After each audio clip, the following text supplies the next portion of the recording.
Spring is 30 days late and my queens are laying like crazy. I have a serious problem on my hands. If I graft any queens and we have another week of -7 degrees temperatures, then I risk losing all of my grafts. That means I will have no queens for my splits. But if I leave my colonies just as they are, I then risk them swarming out on me the moment spring hits, and that means I can lose up to 2/3 of the bees in my hive and I will lose the queen. The question that is haunting me right now is, how do I graft queens without grafting queens?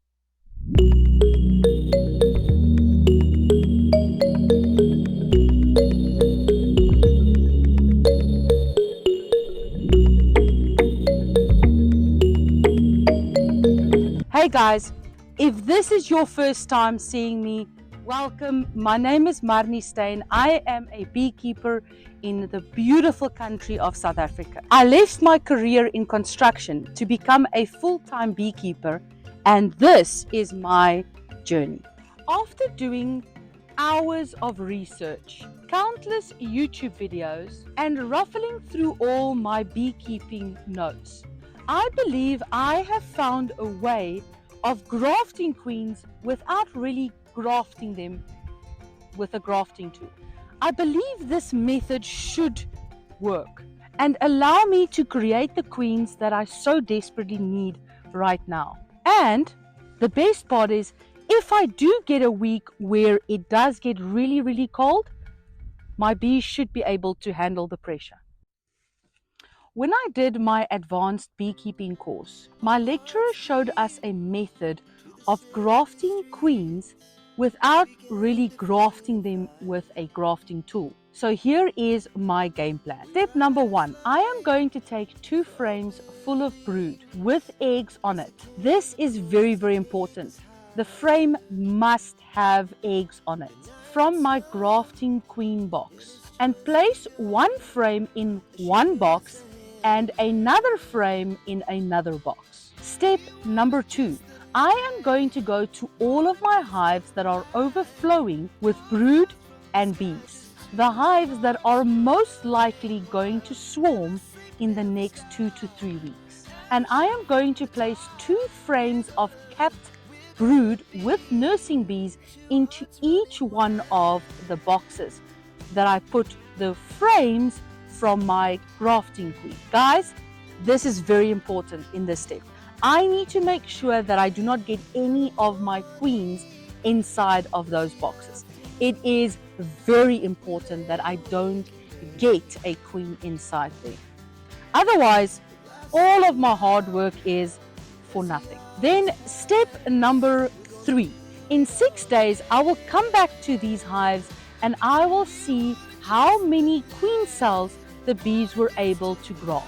I will then take my trusted knife and cut out all of the queen cells except 1. Now I know it is a bit risky leaving only 1 queen cell, but I have a incubator at home, so all the other queen cells will be put into my incubator. So in the event that something does go wrong, it's not a problem. I can simply just bring one of those queens out and put her in the box. Now this is my game plan to see if I can have some queens made for the splits, because my bees are really gearing up for a strong honey flow season. And I don't want to lose any bees to swarming, because here in my apiary, it is open. There is so many places for them to go, and I don't want to lose any of my bees.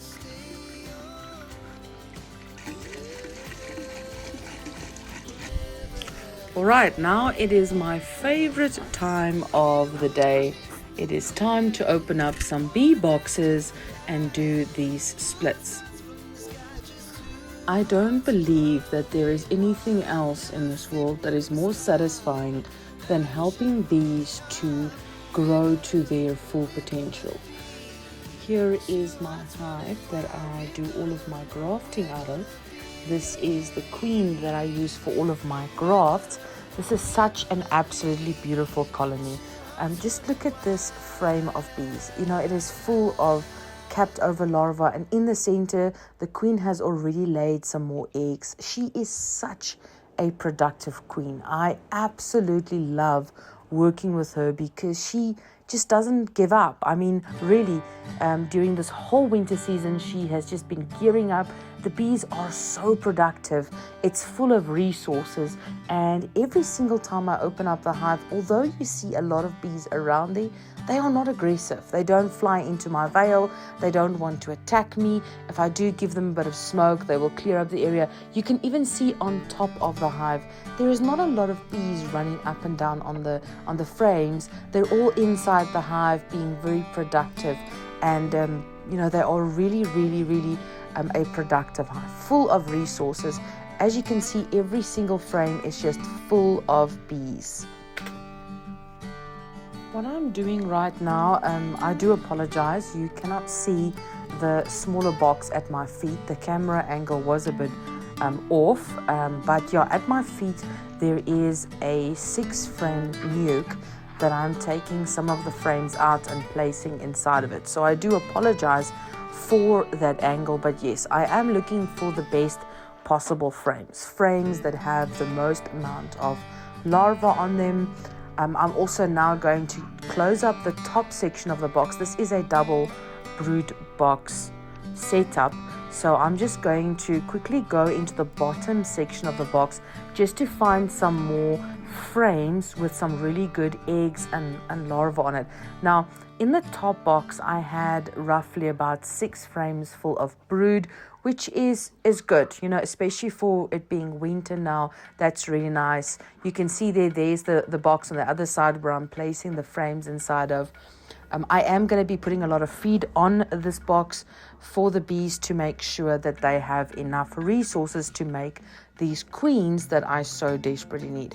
But right now, what I am doing is I'm looking for some more frames with really, really good eggs and larvae on it. I'm not really looking for a lot of capped over brood from my queen grafting colony. I'm looking rather for a lot of eggs and a lot of very, very, very small larvae, because that is the larvae they're going to be using to make some more queens. So the idea with this box is just to find those larvae that are very, very small so that I can graft as many queens as I can. The important part when doing a break like this is you need to ensure that they have enough resources. If they have enough pollen, if they have enough feed, they will create as many queens as they can. As you guys just saw now, I put in brand new frames of foundation for this colony. I am going to be feeding this colony when I close it back up again.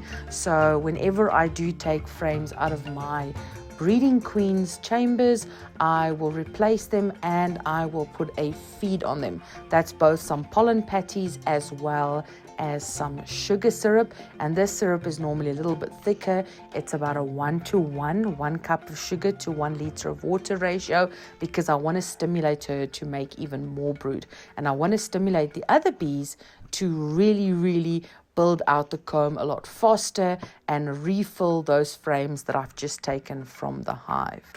So the box that I just did the splits from, I am going to be placing it on top of my queen grafting queen box, but as you can see, I'm going to put the entrance facing the opposite way. Now, I'm only going to be doing this for 3 days, because in 3 days time I will be coming back to this box to see how many queens were made from it. Then I will move them to my nursing area, where I will then cut out my queens and I will put them into my incubator. But before I leave, I need to make sure that these hives have enough feed with them. So it's essential whenever you do splits or whenever you do any manipulation in your hives, make sure to feed them really, really well. This is my philosophy, guys, and I believe that it's really working for me. I don't know if it will work the same for you, but it has worked really, really well for me. So yeah, that's just my method. And as I'm putting on a bottle of 1:1 sugar water, and that is the split done, guys. So now we are ready to make some more queens, and then I can get ready to do those essential splits that I need, because I don't want to lose any of my bees to swarming. Another important tip here, one thing that I learned the hard way, is you need to make sure that you strap your hives, especially when your apiary is out in the middle of nowhere. You need to make sure that you strap your hives.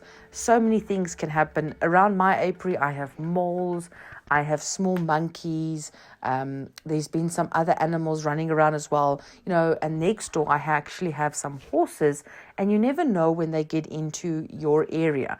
And if they kick over these hives, you can potentially lose the bees. So remember, strap them down.